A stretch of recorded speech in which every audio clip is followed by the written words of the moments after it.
Very important to track your cycles, yun ang mga pinaka-importante. kabaihan. Dahil ano bang nangyayari sa katawan nyo during this stage, during that stage.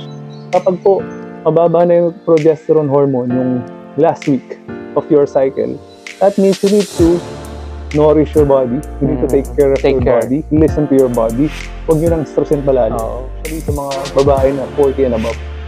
As you reach closer and closer to your menopausal stage or perimenopausal stage, kailangan mas diligent kayo sa pagka-track ng yung mga period.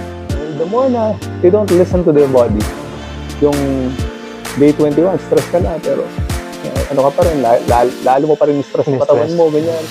The more na mas marami kang symptoms na nararamdaman, mapaganda ang yung pag-approach nyo dito sa menopausal stage saka sa post-menopausal stage. Yung is to be as healthy as possible. As early as possible, as early as now.